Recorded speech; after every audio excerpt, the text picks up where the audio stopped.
Hi, everybody. This is Steel Rose's podcast. This podcast is created for women by women to elevate women's voices. I am especially excited this evening to introduce all of you to our guest. We have Elizabeth Kipp with us. She is a best-selling author, stress management specialist, trauma-trained and yoga-informed recovery coach, ancestral clearing practitioner, historical trauma specialist, certified yoga teacher, and PBT Institute betrayal coach. She specializes in stress and chronic pain management. She has a diverse background in plant science, agriculture, ecology, environmental studies, and remote sensing and hold. And she holds a BS from the University of Delaware. She pursued an MS in environmental studies at the University of Kansas with an emphasis on remote sensing, ecology, and environmental resource analysis. She has done basic and applied research and has authored and co-authored a number of peer-reviewed research papers. Elizabeth Kipp is a longtime seeker of truths with a foot each in the spiritual and scientific worlds. Her life experiences and training enable her to bridge the gap between these two worlds. Elizabeth, welcome to the podcast. I know that was a mouthful, and I'm so excited to talk to you this evening. So Elizabeth, I gave everyone a real broad overview of everything about you. I don't know how you had time to fit all of that into your life at this point. I only have 1 degree, and now I'm I would love for you to introduce yourself to the listeners and let them know, how you ended up where you are today, and really pick a focus area that you think is lighting you up in this moment. Sure. Thank you so much, Jenny. I'm so excited to be on your podcast because there's nothing more that I like than talking to other women about things that we don't talk about normally. And one of those things is the imprint of ancestral energy. And I remember feeling that energy at the age of 4 years old, feeling it in the room. What am I doing in this family? I literally asked that question. But of course, in my family, you didn't ask that kind of question out loud. Nobody wanted to hear about that. And I didn't know what it was except the weight. And I knew there was something that my family wasn't telling me, but I felt it. Mm-hmm. And it wasn't until probably 12 years ago that I was able to that's a thing. That's actually ancestral weight. So the way I got here was I come from a lovely but dysfunctional family, which was why the "what am I doing in this family" thing was happening. And I had a lot of chronic pain as a child because of emotional repression, right? Sit down, be quiet. We don't want to hear what you have to say. And then I asked you a question. Give me an answer. But you told me not to. You told me not to say anything. So anyway, a lot of emotion there, but I'm not allowed to emote. No, what am I supposed to do with that? So that sets you up set me up anyway for what I call today a chronic stress pattern, where I'm always looking for the threat. That was the way. I mean, I never knew when I was going to get in trouble or for what, because that's the way it was. But it was the kind of dysfunction I was dealing with. So that sets up in the nervous system. This is how we do life. We do life like this, and it's a habit. It has momentum, and it's that particular chronic stress is actually caustic to the nervous system. It spins up all kinds of stress hormones, and we're not made for that. So anyway, that really informed my life, and I had an accident and broke the base of my spine, an equestrian accident, and ended up having a lot of surgery to try and stabilize that. And in the process, there was a lot of pain involved, and in the process, the doctors. So that went undiagnosed for a long time, and then when it did get diagnosed, it was improperly treated. All they knew was here are your opiates and your benzodiazepines, and this is what we have. This is the best quality of life you could get. And I was like, there has to be. And they said, you can't heal from chronic pain. Now, that blew me away as a patient, coming from academia. Well, they're the experts. They know all the stuff. And so I believed them. And it was devastating to me. But there was something in the back of my mind that was there's something wrong with this picture. And it took me a while, but I finally figured out that they had made an error. This is where the science part came in, right? I had all this training in how to do science research and assumptions and questions and all the things. And I was like, oh, they've forgotten their basic science, which is science is all about probabilities. It's not about facts. They said you will. They should have said the probability is. They didn't say that. They gave me a pronouncement. So I knew that they'd made an error. And the other thing was they were telling me, so they're working, Western medicine works in the scientific model, which is it's a self-limiting framework because it can only talk about that which it can observe, measure, describe. It can't talk about anything outside of that. But where do we live? We live in the all that is, not just in the part that science can observe, measure, and describe. So our healing, we reference all of it, not just that part. So I knew that they were telling me about the limitation of the model they were working with. Right. And they really weren't making a comment about the body's ability to heal. They were saying within this model, we see this limitation. But that's not what they said. Right. Because they're only referencing the one model. And what I want to say for the listeners that might be tuned in at this point, for medical professionals, like they have to basically use a particular framework. Like annually for all disease states, for all, like I'll go with, OBGYNs for example. There's this organization called ACOG, and it's like the American Society of this and that, whatever. There's these larger organizations that will set out these like frameworks. Like this is how you treat your patients. This is how you can diagnose them. This is the structure of it. And so all medical professionals kind of fall under these cones of, oh, well, this top said this, so everyone is going to follow that. But what Elizabeth is saying here is, but there is something outside of that. So yes, that's one framework. That's one way to treat things. But just because there's the medical side, but there is a whole other side to being able to address things. I want to circle back to because you did say about 12 years, or when you were younger, you had felt like the ancestral energy. And I am actually very curious about this because I very much am into energies and how your own energy and the energy around you affects your health and affects your well-being. Ancestral energy, like what is that exactly? Like how would you explain that? Wow. So I have to build a framework for the audience here. So they have a frame of reference because that's a big question and I want to paint the landscape. So people come to me and they say, I have this issue and is it ancestral or is it, what is it? And really from an honest science-y point of view with looking at it from the quantum field, not the Newtonian, but the quantum. Think about this. Imagine our lives.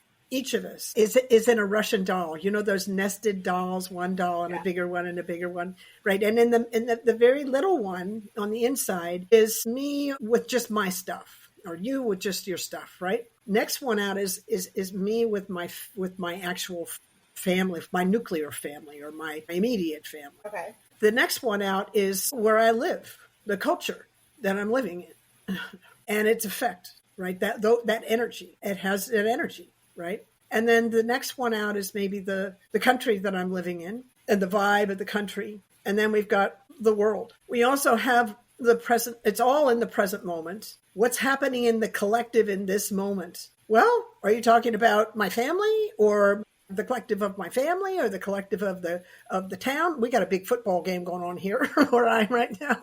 There's all kinds of stuff going on there, right?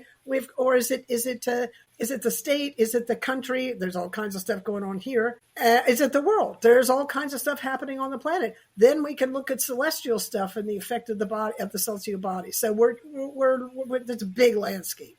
Yeah. Add the last doll, which is the ancestral piece. So you're looking at the quantum field. We access through the present moment. We access the past, present, and future all at once. So I can't actually answer that honestly. That it's this or it's that. But we address it. We address all of it, whatever it is, through the present moment, and we include the ancestral piece. So now I felt this weight, as I said, dysfunctional family. And I knew that my mother was distraught and unable to cope with life. And I knew that my dad, it wasn't like he was a doormat. He just kind of was very quiet and kind of held space. There was such attuned to the whole family the best that he could and tried to be calm, right? So his lap was the safest place in the house in my life, right? So as a kid, but I felt this heavy. I even felt the heaviness from him, and I didn't know until later because nobody talked about stuff in my family. Yeah. We don't talk about that if it's unpleasant. That's like the whole generation, though, because it's like, oh my I God. talk about that actually a lot. I joke with some of the guests. I'm like, there's a whole generation, like my parents' generation, where like you didn't talk about your feelings, like that wasn't a thing. That's right. We don't talk about that. So, but I felt it. And I felt the weight. And the problem was, listen, I'm a 4-year-old kid and I'm feeling this stuff and I don't know what to do with any of it. And so I just felt it. Now, one of the things that kids do, and we do clear for this in Ancestral Clearing, one of the things that kids do is when they see their parents struggling, they'll do everything they can to take that on for them. And they can't, but they do it energetically. You talk about energy. So now, now you've got, oh, I feel this thing and I'm going to take it on. So that I don't know if that really answers your question, but it does. And so I understand. I get it. So I want to try to distill it a little bit more. So for the listeners, for everyone tuning in, it isn't just, we're not talking about like it's not a physical presence, but it's all happening like on the same, well, maybe it is a physical presence that, like I said it and then I'm like, oh no, but let me say it in energies, like energetically, she was sensing. And the way that you might sense that, or someone listening might sense that, is you get a feeling. If you're in tune with your intuition, you will pick up the energy in the room, or you will get this feeling. Mm-hmm. And it's not just in the room, in the space that you're in, with the people that you're in, the weights that people are carrying. My husband is very sensitive to this. Like, he's really sensitive. My kids, very sensitive to it. Like, we're high in tuned in the house. My kids very much can sense like when I'm frustrated or I'm stressed out. My daughter specifically, one of my girls very much tries to, it's very sweet, but I've been trying to remind her lately. I'm like, it's not your job to have to do this. She tries to make everybody happy. And so she'll get really silly. And I have twin girls. So one of the twins will get very silly. And because she's trying to pick the energy up in the room. And the other day, I noticed her doing it more so. And the other day I pulled her aside and I was like, listen, I just want you to know this. And I'm going to remind you when you do it again. I was like, you don't have to do that. I appreciate that you're trying to make people happy and you want everyone to have a good time. I was like, but you only can control your own feelings. You can't control the feelings of everybody else around you. And I'm trying to get that message across to them now when they're kids. Like, lessons like that to me is like really crucial, because a lot of, even myself included, a lot of people who, have experienced like trauma growing up, or, like my parents' separation was trauma for me when I was growing up. And because of that weight that I went through with that, I always felt like I had to fix things. I had to carry everyone else's emotional burdens. And that's not, it's not your responsibility. So I was relaying that message to my daughter. So I'm like, you don't have to do that. You don't have to lift the energy in the room. Just be who you are. That alone could lift the vibrational energy in the room. Just be yourself and like be your own person and be happy in the moment. And that would essentially lift the energy in the room. Well, that's a blessing, the dynamic you just described in your family, and that you've got that openness and awareness. In my case, I think I arrived on the spot sensitive, and with the dysfunction in the household, like the eggshell walking, it was like, I have to know how to read the room and I have to know how to read people in order to keep myself safe. So that gets really quite, I think it's interesting because my brother, who's 3 years older than me, completely opposite. We both got, we have these conversations. I'm like, wait a minute, what household did you grow up in? We grew up in the same house. I know, I have the same problem with my brothers too. When we all get together, like my older brother remembers things so differently. And I'm like, where were you? Where did you live? But he's much more, it's more like his deal was to stay safe. He just numbed out. Yeah. I was just fully alive and held on to all of it. You were really in tune with it. And you were picking up on it. And honestly, that like pull and you pulling from that energy and then you really internalizing it because you know, it's like, God forbid you open your mouth, you're going to get it, but also open your mouth. Like that, all that like really confusing messaging, like that all gets like kind of ingrained into your nervous system. And you had said it earlier. You're like, you learn this way of being and then you take it with you. And then because your energy was aligned to that, you probably attracted some not so nice situations earlier on because your energy was sending out this signal of like, think of it, and listeners, you think of your energy and how the energy in your body almost like it's like a bounce back reflection. Like everything you put out is going to come back over to you. So if you are carrying around this weight of stress and trauma and you know, this energy that you inherited and you pulled from, you know, growing up, if you don't dispel that and you don't acknowledge it and let it go, that could really rot your core. And it will come out in physical ailments. Like that is how it works. Yeah. Yeah. So I'll lay it out for you. You beautifully said, and I'll lay it out just a little bit more, like a little more physiology there, is we have a stress response that's this amazing mechanism that when we get threatened or perceive a threat, which is the same to the nervous system, it goes on. And all this physiology, psychology, biochemistry just comes out. We meet the threat. The stress response goes into the off position. In chronic stress, the stress response gets stuck in the on position. So now you've got that issue, and that changes the way the brain perceives the world, which feeds right into what you just said. Now, what's interesting to me, and I love this so much, the brain is this highly sensitive, attuned to the present moment thing. So everything I'm doing in the present moment informs the brain. Yeah. Now, the brain has the momentum of the past built into it. And I know I have a stress habit. I've been working on unwinding this stress habit for 12 years. And it's so much better. But think about it a little bit like physics. In physics, they say an object in motion stays in motion until acted on by an equal or opposite force.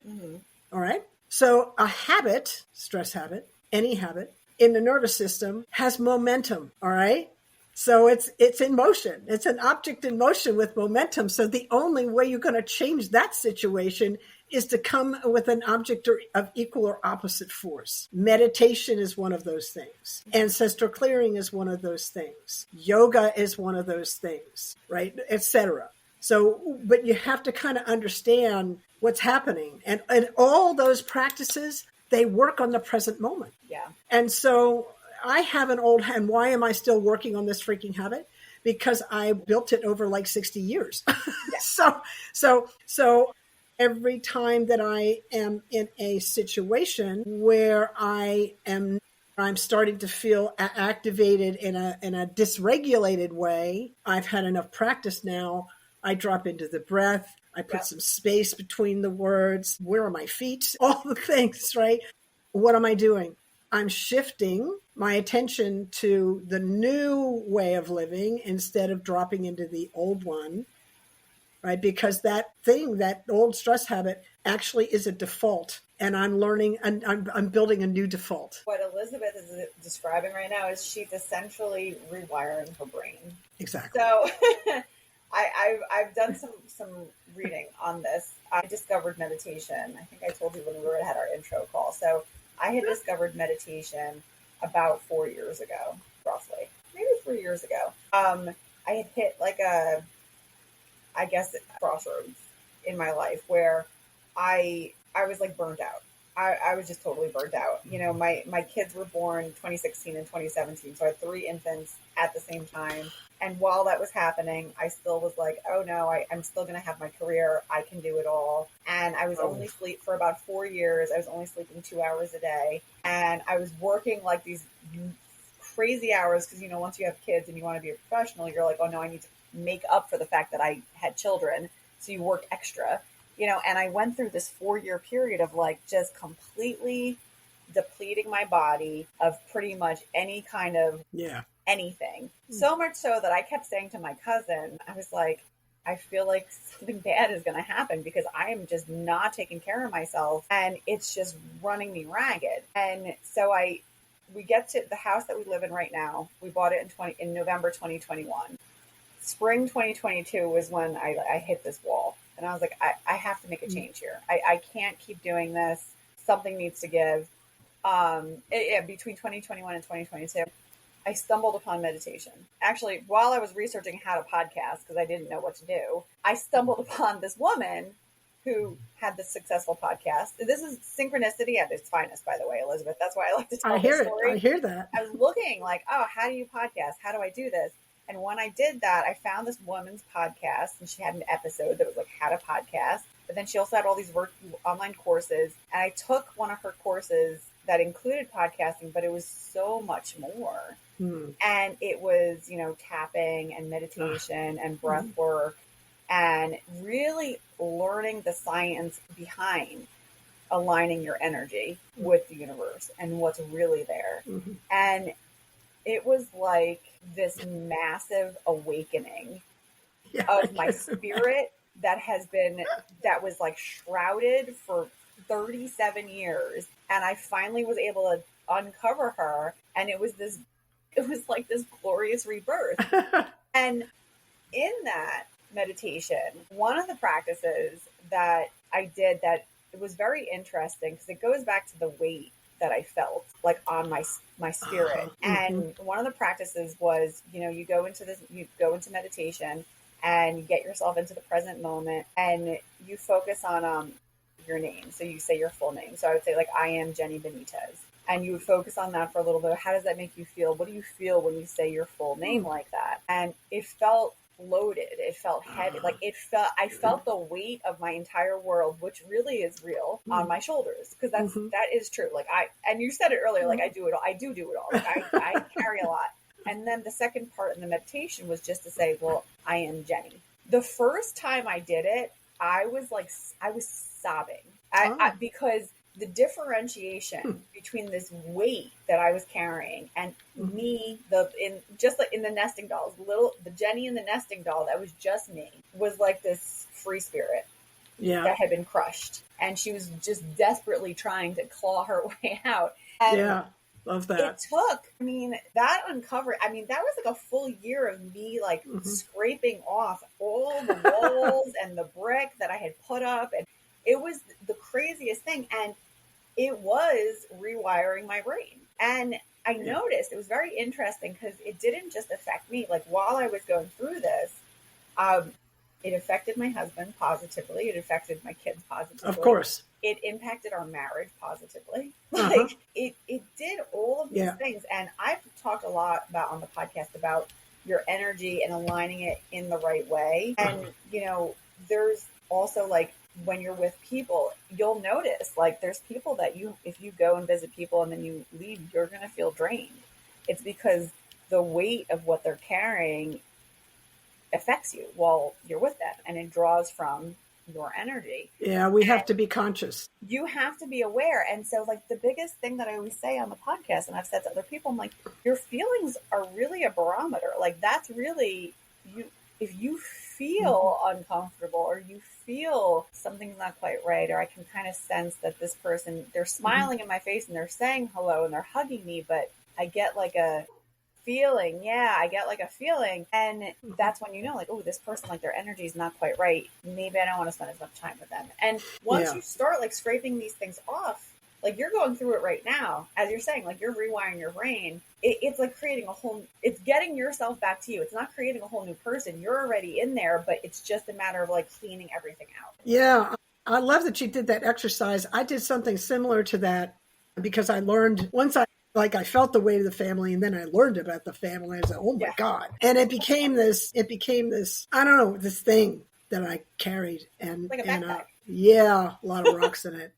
And I sat one summer, I think it was the summer of 2019, so close to when you were doing your thing. Interesting. I sat there and I sat with this question in my meditation.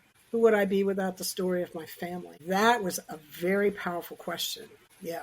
So the answer was, I don't know, but I'd like to find out.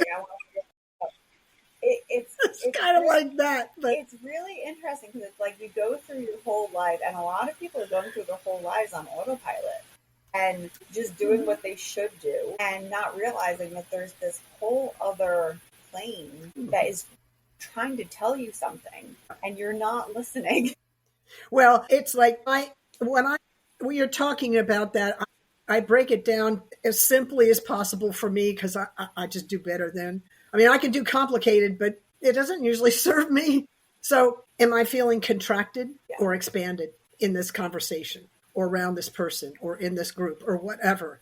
And that is a great barometer. The other thing I want to say that I just want to like underline what you said because it's so important and it's kind of the principle of ancestral clearing, why it works in the first place. Think about like the 3D world, the Newtonian kind of physics, where you take a bag of marbles and you throw them on the floor and they'll scatter and they'll come to a halt and they'll just sit there. And then you push one of them and all the other ones stay still. Yeah. Just that one moves. In the quantum world, when you push one marble, they all move in relationship to that. So when you're doing that work, this is our world. We're all marbles in the quantum field, moving in relationship to each other. I kind of made it a little bit complicated there, but that's what's happening, why your whole family is affected. Yeah. You know, and I was worried at first because I remember thinking to myself, man, I'm doing all this work to try to clear myself. Mm-hmm. And, you know, at the time, like my husband was still how he always was, like very, you know, not, I don't want to say he was very negative, but he carried a lot of weight. Like he had a lot of weight. Uh-huh. And majority of what he said, it was kind of veered towards the negative. And I used to say to myself, like, my God, like I'm trying so hard to fix me. And like, mm-hmm. What if like he pulls me? Like, what if he pulls me in the wrong direction? And the opposite started to happen. And we started to go like together on up. So it was I was very happy to see that. And even like, you know, my kids, they will reiterate some of the things that I say to them where I'm like, you know, of course they do this or do that. You know, like, I mean, yeah, they repeat everything basically, but you know, I like to be able to like lead by example. One thing I wanted to share with you too and the listeners in the same line of energy, I haven't done a lot of research into chakras yet, but I have been like kind of touching on it. Yeah, I've been kind of touching. And one of the things that the throat chakra is very important to me, as you obviously said, sure. To use my voice. It's very important to me. And so 2.5 years ago or so, I was working at this other job. I have a different job now. And, you know, I interview in my industry, you have to interview a bunch of times and go through this whole big thing. So I get this role at this agency, and within a couple of weeks, randomly, I lost my voice, like physically lost it. Never had happened to me before. It's gone. For a week, I couldn't speak. I'm like, oh, that's odd. But at the time, I'm like, oh, that's odd. I didn't think anything else of it, just besides that's odd. While I was at that particular agency, which ended up being a very bad place for me to work, in a nutshell, while I was there, I lost my voice 4 times. Wow. Flat out. Just lost it. And I remember once I hit that fourth, it was between the third and fourth time was when I had started to figure out meditating and everything. And that's when I started realizing, I was like, oh my God. I was like, I think I'm physically losing my voice because the energy is so bad. And I work virtually, so you can imagine if I was working in person, how bad it would have been. The energy was so bad that it quite literally stole my voice. Well, I have since I think left, I wouldn't I'm going to push back on that because I wouldn't give my power away like that. I would say that it's reacting in such a way that it's giving you some information, and what you do with that information is I like that better than what I said. Well, it's just a different perspective. I'm not saying you're wrong. I'm just saying, like, yeah, I'd look at it a little bit differently. It's information, and what am I going to do with this information? And you kept getting the message again and again. Okay, you know? that perspective. Thank you for doing that, Elizabeth. That perspective sounds much more right for what the situation was, because it was almost like. And now that you've said it, it was basically like a signal saying like, look at how you're reacting here. Like, look at this is like a warning shot to tell you. Yeah, well, now this is the thing that you're talking about, we're both talking about, is the consciousness to see how we're reacting, right? We're not calling it bad or good or right or wrong. We're just saying, oh, I'm doing this thing, is this, again, am I contracting or am I expanding in this experience? Thank you. I appreciate that. Thank you for saying that. You're right. It's really, and that's one other thing I want to touch on too here is that not many people are paying attention in that way or really like listening. I think there's been signals and signs my entire life for things that I missed. And now when I will think back on stuff, I'm like, oh my God, this makes more sense now because this happened and then this all fell, this way into place. It's once you start to tap into this, it's very interesting because there's so much there. And then it makes so much more sense for the lives that we're living now. And, Elizabeth, one thing that I worry about, not worry, but something that also crosses my mind quite a bit now, especially now in today's world, there's so much noise because of social media. God, I know, man. Oh my God. It's like, the podcast I have on social for obvious reasons, like I have to put it out somewhere, but like me personally, I'm not engaged like that. Like I work on a computer all day. So as soon as I can not look at a screen, I don't look at screens. And I see my kids and my husband, everybody constantly and the noise pollution. And I think it's further disconnecting our whole society from how we're supposed to be. Well, there's that aspect of it 100%. We have to be very discerning about all that we're bringing into our field. Food, water, media, everything we're consuming. We really want to try and be conscious. The other thing I had to say about the digital world, Johan Hari wrote a book fairly recently called Stolen Focus and How to Think Deeply Again. And it's very interesting because he talked about a phenomenon. It's a lot of science in it. He talked to a bunch of scientists that worked on focus and stuff. One of the things that he talked about that really impressed me was this phenomenon of switching. So you're switching from, you and I are having a conversation right now, but if I had a notification on my phone and stopped and went and did that, and then I came back to you, that's really hard on the brain because now I have to expend energy coming back to where I was to begin with. And it's not only inefficient, it's actually really hard on the brain, right? So really to like, yes, digital world, but your instinct of like getting off the screen as soon as possible, right on. And we want to really, really, really, drop the notifications unless they're absolutely crucial because it's just ding, ding, ding, and the mind is being, and now we're actually like, we're adding stress into the brain, right? And now we can't think straight and it affects the emotions and we get more negative and all the things. So that's an important point. So we have to be discerning and we have to kind of understand how does this brain actually operate relative to what's happening in the world, like how we're responding, right? You know what I thought was very interesting when I was learning about rewiring my brain was that when you're going through that practice of like trying to change how you're responding to stuff, obviously it takes repetition, right? And for a lot of people, what ends up happening is because they make that first leap and it feels uncomfortable, they stop. In their head, they're like, oh, well, it feels uncomfortable. It must not be right. That's an error because it's in the manual. Yeah, because remember momentum, right? Habit, momentum. And we're trying to change the trajectory. So we've got networks in the brain that are running, the more we access them, the faster and quicker that they fire. And when we try and change the brain, it gets uncomfortable because the brain is actually doing work. So when my meditation teacher said to me, we took us through, I do Kundalini yoga. We do these crazy meditations. They're amazing, but they're intense. They can be kind of intense. And he says, you're going to feel resistance. And that's when you know it's working. So you're going to feel resistance. And that's when the brain's starting to change. So hang in there. because you get on the other side of that. But the resistance is the sign that it's working. It's interesting because I get resistance. I still get it. Like I get resistance and I get fear, like quite a bit.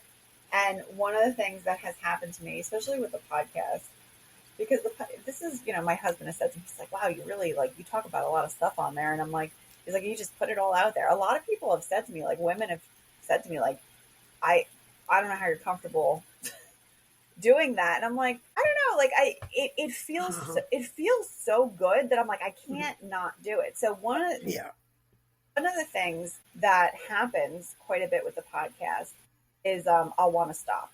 It happens a lot. And I want to say at least 2 or 3 times a year, I'll get this almost like a dip is how I refer to it, where I'm like, I don't know if I should still do this. And a lot of it also will be like imposter syndrome kind of situation where I'm like, I think I said I don't know if I said it to you or somebody else. And I was like, what are you doing? Like, who are you to be bringing guests on with you? Like, who the hell are you? Like, you're just Jenny from New Jersey. Like, what the hell do you think you're doing here?